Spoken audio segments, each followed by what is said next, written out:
UFC conference call featuring UFC President Dana White dialing in today from Sacramento, and George St-Pierre, who's calling us today from Quebec. The flow of the call today is going to go as follows. We're going to take the first couple of questions for George, as he does have an engagement to get to. So when we prioritize the questions, those questions will need to be for George.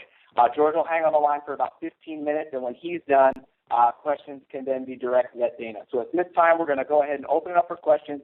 Again, these questions should be for George, but before we do that, I'm going to turn it over to George so that he can make an opening statement. George, welcome to the call. Thank you.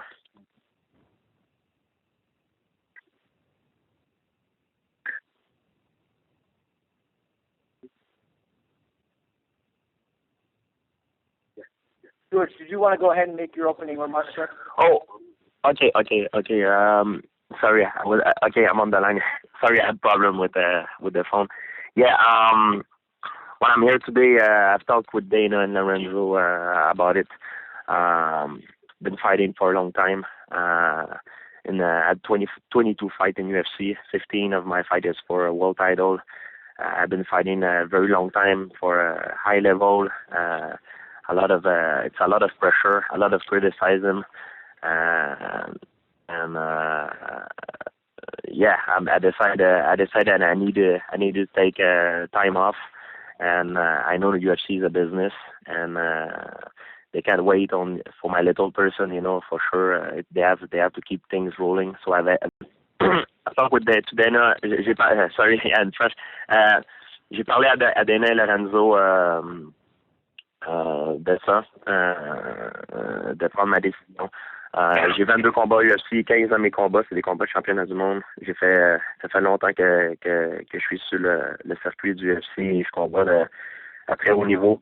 Durant toutes ces années, j'ai eu beaucoup de pression, beaucoup de critiques, beaucoup d'attentes. Et maintenant, il est temps pour moi que je prenne une pause parce que justement, c'est pour garder ma santé mentale, si on veut.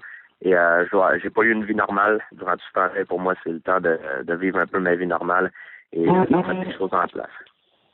Et je mets mon titre vacant pour le respect des autres compétiteurs et parce que l'UFC, c'est une business et ils doivent continuer à rouler. Alors, c'est important pour moi que je respecte ça. Donc, un jour, quand ça va me tenter, si ça me tente de revenir, je reviendrai.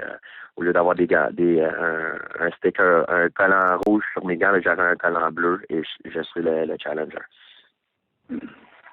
Thank you, George. At this time, we're going to go ahead and get started. Again, it's star one for questions, and we'll kick things off with Kevin Iole from Yahoo Sports.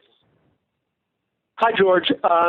Can you tell me how long that you've been mulling this decision? Was it before UFC 167, or did the events of 167 precipitate this? No, it happened before. The problem is people don't understand is the situation that I am at. It's a lot of pressure. It's like every fight I'm carrying weight on my shoulder, and every fight, it's like you add weight on your shoulder. Every fight you had weight, and at one point it becomes so heavy that I have a hard time carrying it myself. So for me right now, in order to keep my mental equilibrium, physically I'm 100%. I feel I'm still young and everything. I'm on top of the world, I feel, but it's mentally. I just feel like I cannot go to another training camp right now, and I don't know when I will be able to. So I don't want to make people wait for the respect of the UFC. So it's important for me. I respect that. They made me where I am right now in the sport. So I can my title, and if one day I feel ready, I'm gonna come back, and instead of having a red sticker on my glove, I'm gonna be a blue sticker, and I'll be the challenger. I claimed the Everest three times before when I lost to Hughes, to Sarah, and after my injury. And if I have to do it a fourth time, believe me, I feel like I'm gonna do it. George, you talked a little bit after 167 about, you took some headshots and all that. Is part of this, even though you said your health is good, is part of it, concern about the fact that you've taken some shots and you are worried about your health?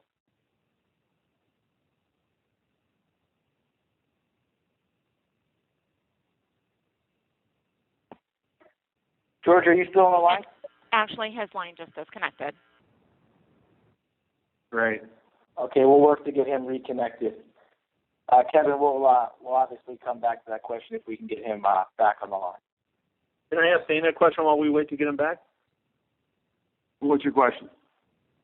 Just your reaction, Dana, to George's announcement and what you think you will do with the title now that obviously George won't be defending it.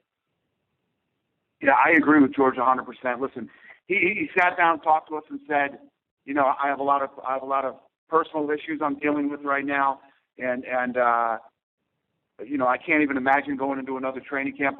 It'll drive me crazy and all these things. So I agree with him 100%.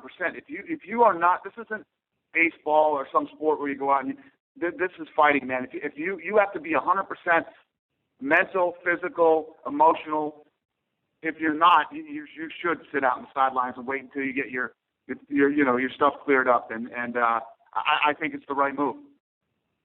And what do you have any idea what you do with the title now? I do. Hello?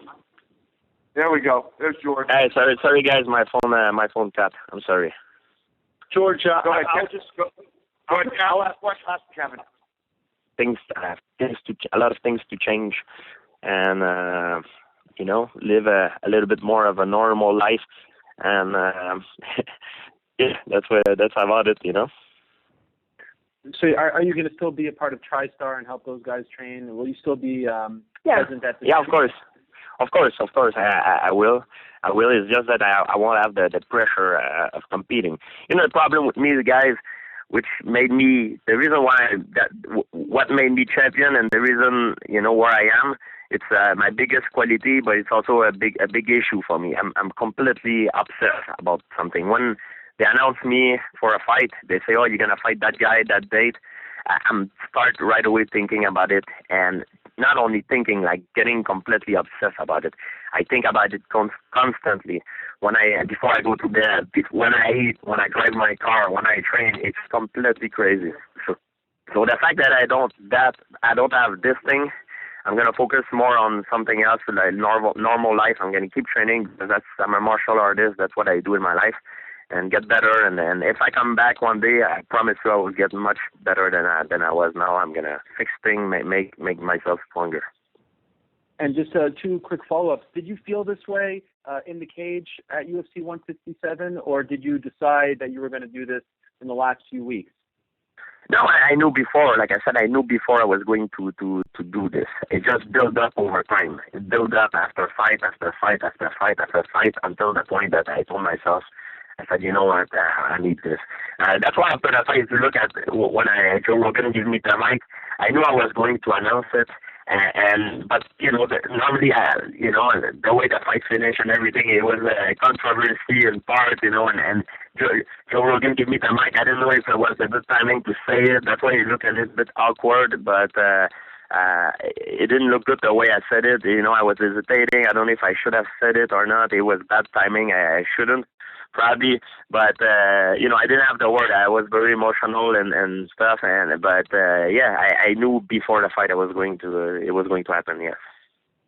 Okay, and you've never said the word retirement throughout all of this. So, what does your gut say? Do you think one day you will come back? Yeah, I believe one day I will come back. The problem is I don't know how long. I cannot put myself on another training camp right now. I feel like mentally I need a break, and that's why. And I don't want to make nobody wait. I just want to do it when I feel like it, and will become stronger when I will. And it's gonna be up to me. It has to be on my term, and will make me stronger. And once again, that is *1 if you would like to ask a question. We'll now move to John Morgan. George, thanks for the time. You've mentioned the word criticism and the word pressure a couple of times, but you're saying that you still love martial arts and you're going to continue to train. So I wonder, what is it that you're trying to get away from? Is it to get away from the fans? Is it to get away from the media? I mean, what is it that you actually want to get away from? I love my sport. To tell the truth, I love my sport. And I've never been a victim, I've never been a victim of anything. I choose this life, I choose to do this. Nobody ever forced me. But the problem is, as much as I choose it to do it, now I choose to not do it. It's my right. I'm allowed to do it. I choose to not do it, because I feel mentally, it's a lot of pressure. Nobody can understand the situation that I am at.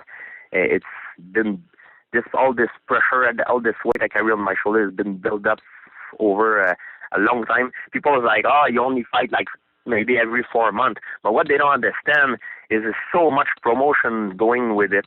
Is the press tour, the prime time, the camera, the trash talking, the build up. Everywhere I go in restaurant, as soon as I step out of my house now in Quebec, because the sport now is popular, everybody's like, hey, good luck for the fight. Hey, the fight this. Hey, the fight that. Hey, what you gonna do to the guy? They talk about me, about this all the time, and it's completely insane. Every day of my life is like that. So nobody can understand this pressure. It's hard to explain. But when I try to run away from it, it's all that pressure and everything about that. And right now, I need to take a pause. I will make me strong and go back to my thing. Have some project in my mind, and it's gonna make me stronger. Yeah, I can understand that. What about you said you may come back. Do you know what it's going to take? I mean, certainly it's difficult for you to know until you've been there, but is there a trigger? Is there something that you're waiting, like a mental state or a feeling? I mean, no. If I give you a date, I immediately put me back into a date, into pressure, into I'm gonna start thinking about it. It has to be on my term. I don't know when. I don't know if. I don't know. I think I will. I can't say 100%. But right now I don't. I just don't. I don't want the people thinking about me. I know a lot of guys are going to be like, oh, I want to fight St-Pierre because he has a lot of pay-per-view buy, and I want to make money, I understand that. Everybody's in for the business. But I'm just tired of this right now. I need a break and get away from it. And if one day I decide to go back, when I feel like it, I will be stronger, I promise. And we'll now move to Jeff Wagenheim. Similar to the question that was just asked, but I'm about the possibility of you coming back. But I'm wondering if you know of some things that you actively will be able to do during your time off that will prepare you for a possible comeback. Because if you do come back and you come back strong, you talk about being physically strong. And if you come back and win the championship again, the whole thing will start over again if you're not prepared for it to be different. So have you thought about what kinds of things you need to do during this time to prepare yourself? No, it's like I said, a lot of this thing is part of my personal life. I keep my personal life personal, and that's it. That's all, And I need to do stuff, and that's personal. And we'll now move to Peter Tardis. Salut, Georges. I'd like for you to explain just how this vacant title is going to work. I mean, if ever one day you decide to come back, what's the scenario? What's going to happen? I don't know. If one day I decide to come back, I'm gonna, of course, have a talk with Dana and Lorenzo. And then after the talk, it's going to be up to them. If I need to prove myself again, I have a couple of fights before going for a title shot, I will be ready to do it. And if I go straight away for a title shot, I will be ready either. Mixed martial art that's a sport that I love. That's what I do best in life. And regardless, whatever they tell me to do, I will be ready to do it. Whoever they tell me to fight, I will be ready to do it. If I decide to come back, I will be to do everything, be back on top of the game, and will be my decision. And when I decide, and if I decide, I will be ready to do everything that it will take to get me there. It will just make me feel good too. I've been on top for so long, so everybody is looking at me and like I'm the target. Right now it's gonna make me feel good. The guys fight each other, so I'm out of the equation. And if one day I come back, I will be the one that will look up to the guy on top of the mountain and try to claim it. And it's just, I need this time off. And we'll now move to Mike Giattetta. Hi, George. First of all, congratulations to you on your decision. I just want to wish you good luck, whatever happens in the future. beyond that, I wanted to ask, you talked about the pressure and the weight and everything that goes along with being the champion. Did you feel I wanted to be the greatest, and also I said before, when I wanted to do it, I wanted to do things to be remembered. I wanted to do things to be remembered, to make a difference in the sport, to make the sport reach another level. I've tried to do it during my last fight. Unfortunately, it didn't work. Maybe the people were not ready for it. And unfortunately, I tried my best. I tried to do everything possible. And but we'll see if I come back or not. I'll think I have a lot of time to think about it. We'll see. George, it's Dana. Thanks, buddy. We really appreciate it. Have a good day. You're good to go. Thank you very much. All right. All right, guys. Let me start off by saying, like I said, I think this is the right move for George St-Pierre. I mean, you can hear by listening to him, he's got a lot of issues personally that he needs to deal with, and no doubt that the right move. So what we're going to do is March 15th, Dallas, Texas, Johnny Hendricks will fight Robbie Lawler for the vacant welterweight title. Who has the first question? Let's go ahead and go to Ron Kruk from Inside MMA. Go ahead, Ron. Thanks, Dave. Dana, I was waiting for George, but I will ask you this. That's a great way to get this title moving again. Did you have any clue, Dana, leading up to this? I mean, I spoke to him 24 hours before the fight, and he said he still loved his job. He loved the training process. Did you have any clue that this was coming? He does love his job. He does love the training process. He's got a lot of personal issues that he needs to deal with. There's things personally that he needs to deal with before he can even come close to mentally focusing on fighting again. But did he approach you before that and give you any indication that he was going to drop that bomb to Joe Rogan? Well, we knew that something, that something's going on with him. The one thing that George St-Pierre has always been, he's always been 100% professional. I couldn't say enough good things about him. It is what it is. It's not like there was any. I don't know. It's actually, at the end of the day, it's really not that big of a deal. The guy's got some things that he needs to deal with. He was classy enough to say, I'm not going to jam up the 170-pound division while I deal with these things, and I'm going to step aside and handle my stuff, and then I'll be back. Very good. Thank you. We'll now move to Kevin Iolian with Yahoo Sports. Dana, if you could comment on what you think George's legacy as a MMA fighter would be, first of all, and secondly, do you think that maybe of all his great accomplishments, doing what he's doing, there's a lot of pressure on a guy to, walk away like this when he's at the top of his game. Do you think that sets a standard for the way guys should handle their careers? Well, the guy's been here forever. You know what I mean? This isn't some guy. It's not like John Jones, the guy who just burst onto the scene, is walking away now to deal with some stuff. I mean, he's been here forever. Jordan's been here forever. He's been an absolute professional in everything that he's done, in the way that he's carried himself right up until this move here. I mean, his legacy is he's the greatest welterweight ever. And as far as working with us, there's nobody better. If I had 475 guys like George St-Pierre, my life would be a lot easier. And I don't know if maybe I misunderstood your answer or you misunderstood my second part of the question, but I'm saying, this is a good thing that he did. If you're having problems, you should walk away. And, George has always been a leader in things he's done. And I wonder if you say that this is an example to, fighters, boxers, and MMA fighters of how to handle it when you're having problems. Yeah, no, he is the gold standard in everything, and how to, you can tell. I mean, you guys can just tell by his tone of voice and the way that he's talking, and he's kind of tiptoeing around the real issue here, that he has these personal problems that he's dealing with, yet he handles everything like a professional, He really does.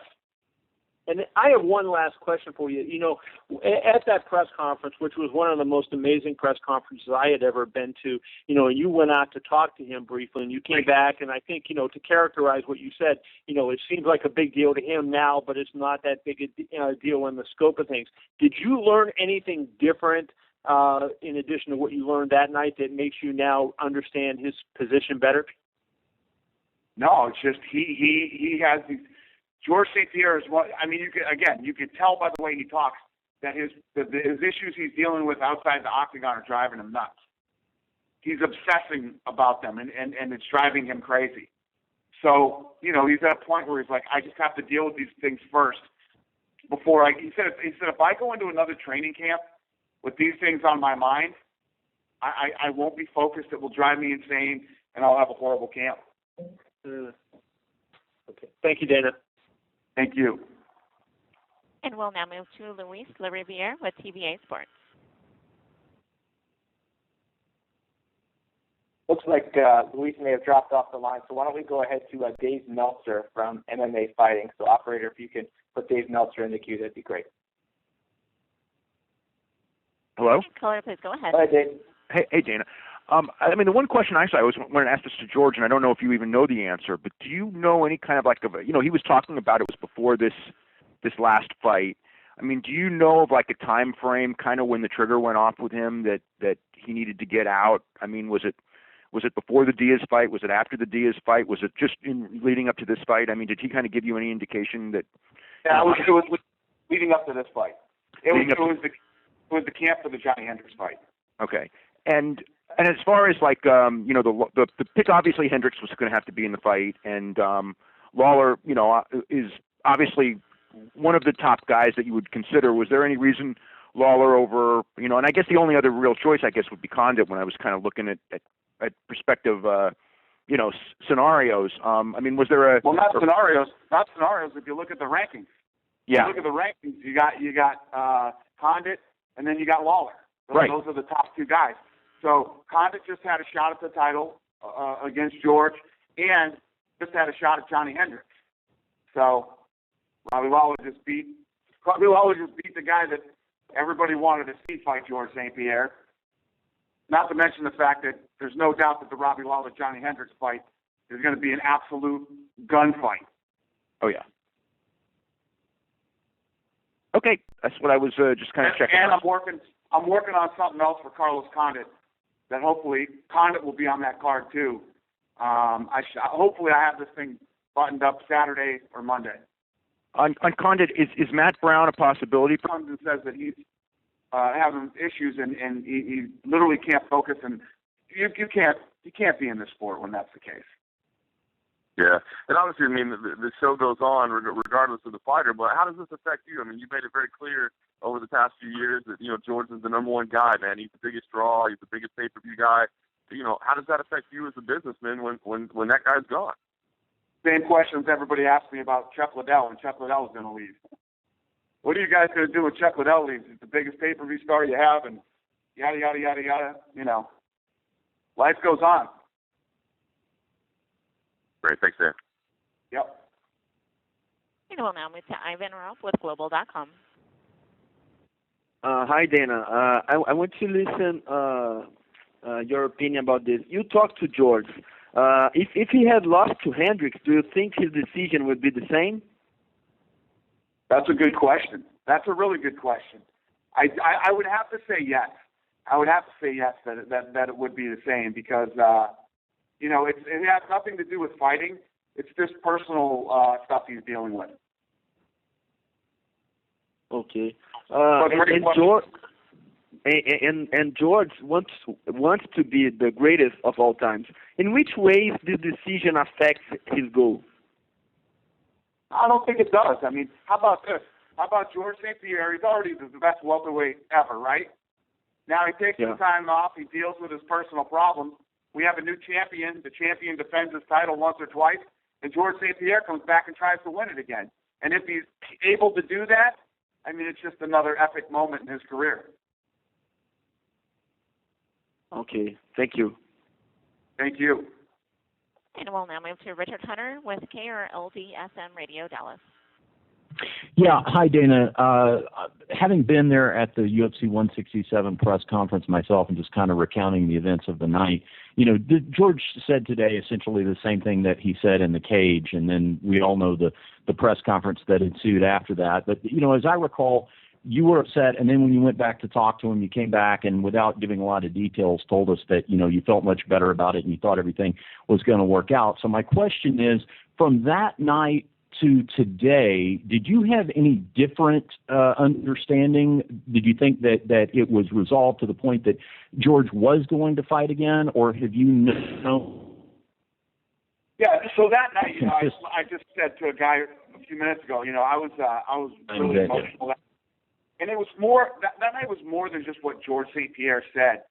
There were a lot of things. There was a lot of, how do I say this? I don't want to beat a dead horse. But, there was some battling going on with me and Nevada, I would say. You know what I mean? So there was more to it than just I blew up and went crazy because of George St-Pierre and what he said. But no, I wouldn't say that. That night when I talked to him, he and I came back to you guys and said everything is not as bad as it seems. But to him, he's going crazy. I mean, you can tell just by the way he's talking and his voice. He's got these issues that he needs to deal with, and once he deals with them, he can focus on training and being a fighter again.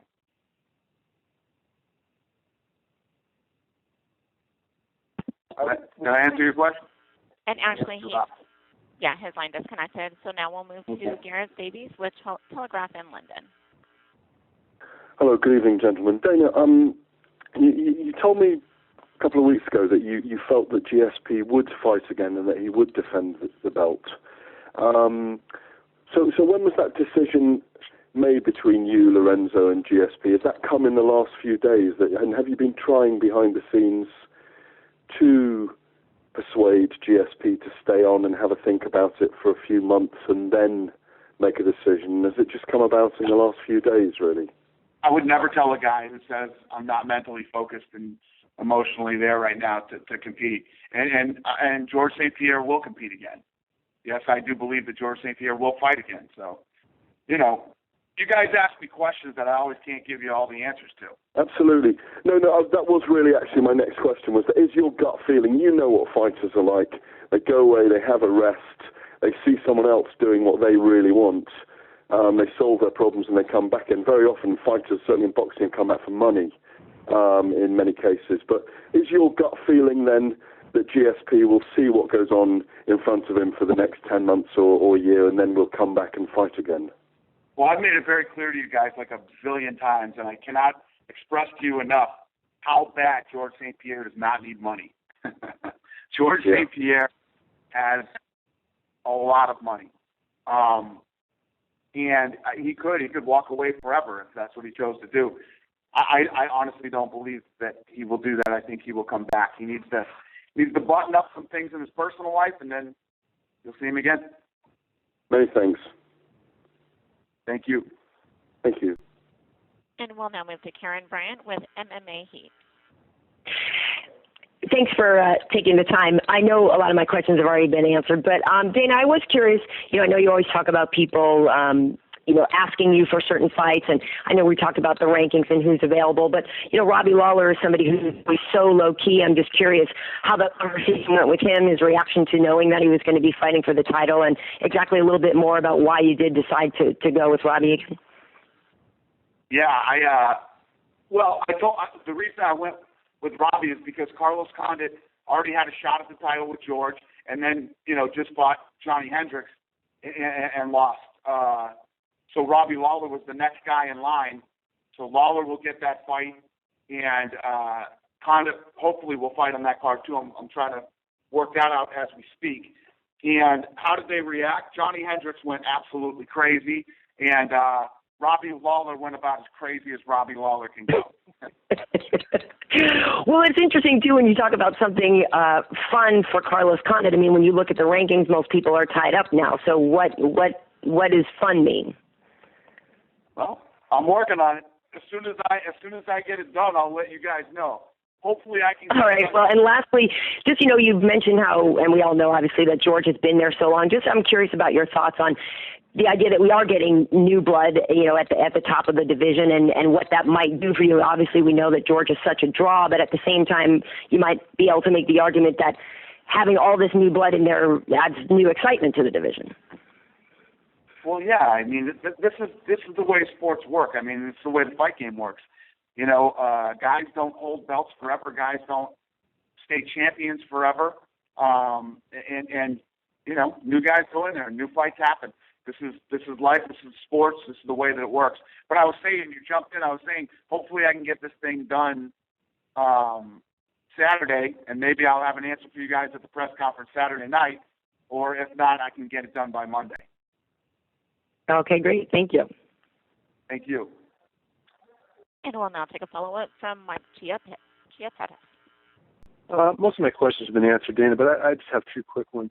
The first is, why is GSP's retirement, why does that affect like Matt Brown, in the sense that you said, you need to go in a new direction for Condit now? Why is that? It didn't affect Matt Brown that way. Matt Brown has a couple of herniated discs. That's no joke. I'm not pressuring or looking for Matt Brown to come back anytime soon. Matt Brown is hurt. Okay, fair enough. Just to clarify, John Jones and Glover Teixeira, are they still the main event for the Dallas card, or no? John Jones and Glover Teixeira, yes. Putting out there, but I mean, if you talk about George St-Pierre's style, I mean, the guy is still so popular, and people love the guy and love to watch him fight, and his events are huge. We'll see what happens. Obviously, as a fight fan myself, personally, I love the Lawler Hendricks fight. It's going to be an absolute, it's going to be a gunfight. It's going to be a dogfight. It's going to be, these guys are the type of guys, both good wrestlers, both heavy punchers, both knockout power. It's going to be awesome, man. This is like a Hagler-Hearns fight. As far as the accolades go, we all know how much GSP has meant to the UFC. And, you talk about, who's going to be, taking over those reins. But how important has GSP been to the UFC? I mean, we've seen what he's done for our country here in Canada. We've seen what he's like when he goes around the world. But can you really say how solid he has been for your organization, Dana? Yeah, it's funny because he said I wanted to change the sport. I wanted to help elevate the sport, and he did that. He did that big time, not just in Canada, not just in the United States, but all over the world. And Dana, lastly, there's a lot of crap that always gets spewed on Twitter, the internet rumors and all the rest. And I know GSP likes to keep his personal life personal, but, as far as the, impregnating a woman, the family stuff, I mean, do you think all this kind of stuff factors into the mental stress that it seems like he was under about the whole pressure? Yeah, there's no doubt. That kind of stuff, starts to drive you crazy. I mean, he can try to isolate himself from it, but he still hears it. It still happens, and he's going. Listen, the guy's been champ forever. He's a mentally strong guy. He's got to deal with. It's like it's like when he's talking about. He's like, if I was going to fight again, I'd have to go back into camp again soon. I can't go into camp. It's like when you just come home from a trip, right? You've been on vacation for 2 weeks. And you just got home and you got to be to work tomorrow, but you got a ton of shit that you got to do. You got to handle and take care of stuff, whether it's your laundry or he's got some laundry to take care of. He's got some stuff that he needs to take care of. He doesn't have to worry about going to camp or making any press appearances or doing anything for the UFC. He can just focus 100% on his personal life, get his laundry done, and then jump back into the game. And lastly, Dana, are you any closer to jumping back here to Vancouver? It's been a few years since we've seen you guys here. I mean, you know how this market is. Any progress for 2014 or 2015? I love Vancouver, man, and I can't wait to get back up there. Not just to do a fight, but I love the city. It's an amazing city, and yeah, we'll be there as soon as we possibly can. All the best, and have a good Christmas. Thank you. Likewise. Thank you. We'll now take a follow-up from Ariel Helwani. Dana, at the end, and you just referred to this in your last answer, but at the end of GSP's portion of the call, he said that, I tried to do something to change the sport and it didn't really happen. It sounds like that was everything that he was doing with VADA. And, leading up to the fight, he was saying that he felt like the UFC didn't stand by him. Did he ever tell you that was one of the reasons why, that he felt like he tried to change the sport, it didn't work, and he had enough of the whole thing? No. That never came up? No. Okay. You're looking at 2014 with no GSP. Pettis had surgery yesterday. Kane had surgery on Tuesday. Does any of that scare you at all? No. Doesn't scare me at all. This is what we do for a living. This is what we do.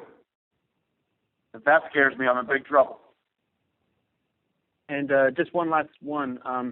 So there are some fighters, like Kane and Pettis, they have surgeries. They're out for almost a year.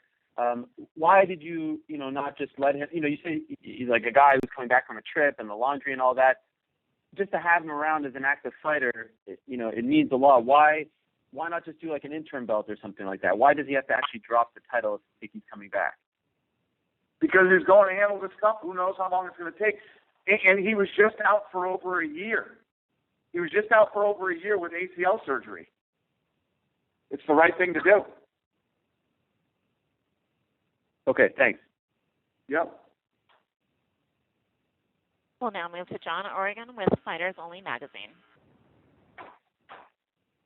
Hello.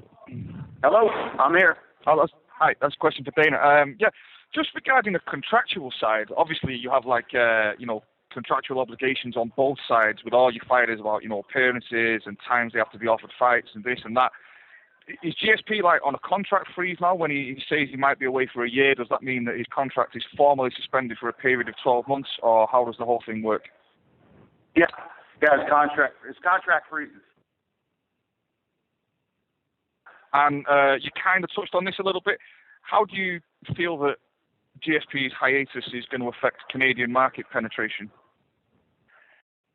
Yeah, obviously, when GSP fights, we do amazing buys in Canada.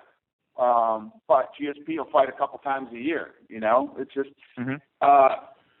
guys, listen, when we went through the whole thing when Chuck Liddell and many other fighters, started to retire, it's like, oh no, what are these guys going to do now? They're in big trouble now. Da-da-da-da-da. I mean, we hear this stuff all the time. It's like a broken record. Mm-hmm. This is the business that we're in. This is what we do. You've seen a lot of big stars emerge over the years. Obviously, you've seen GSP come up through the ranks from when he started to what he became. You've got a lot of your champions out of action next year, but who have you got your eye on who you think could emerge as a big star over the next 12 months? I don't know. Off the top of my head, I don't know. Who could emerge? Let me tell you what. Guys live fight to fight. Let me give you an example. When we did the Alexander Gustafsson fight with Jones, everybody said, this fight's crazy. This guy doesn't deserve the fight. Yada, yada, yada, yada, yada. Now, all anybody can talk about is Gustafsson fighting Jones, and that's what they want to see again. Antonio Bigfoot Silva and Mark Hunt went into Australia last weekend, and, they were the main event. Good fight, interesting fight. Blew the door. I mean, that's all I talked about for 4 days. It's all anybody talked about. It's just, this is the fight business. Tomorrow night on Fox here in Sacramento, these guys are going to go out there, and Monday morning, everybody's going to be talking about somebody. Okay, good stuff. Thank you, Dana. Thank you. And we'll now move to Carlos Contreras with Millennium. I just wanted to ask you about, it's pretty much about the contract, issue that I've already talked. Is he a free agent? Is there a time frame for you to ask him to come back, or is he gonna have to have a new contract ever if he comes back in a year or 2 years? Yeah, if George St-Pierre stays out for 6 months or 6 years, his contract is frozen. So when he comes back, his contract will start again with his first fight. Oh, thank you very much, Dan. Thank you. We'll now take a follow-up from Kevin Aioli. Hey, Dana, I just wanted to ask you very quickly, is it fair to say that George's 2 fights this year were your 2 best pay-per-view performances of 2013? I'll find out that information for you and let you know. I don't know the answer to that, but I'll find out. But I would have to say yes. I mean, it's definitely not the 2 worst, or the two somewhere in the middle. You know what I mean? Well, Chris, but I'll Chris find out specifically for you. Okay, thank you. And we'll now take a question from Dave Meltzer with MMA Fighting and Wrestling Observer. Yeah, George always would say that his goal was to be the greatest ever, and he's certainly in. When you talk about the greatest ever, he's in the You're going with the idea that you don't know when it's going to happen, but he's going to be back. He's going to be challenging for the championship once this mental hurdle gets through, and it's not the end of the George St-Pierre story then. Exactly. Okay. Thanks. All right, so I'm going to wrap this thing up. I want to thank everybody. For those of you that aren't going to be here tomorrow night in Sacramento, I just want to say happy holidays to you and your family, and hopefully I will see you all December 28th in Las Vegas for Silva versus Weidman. Thank you guys very much. Have a great day. And once again, that does conclude today's conference, and we thank you for your participation.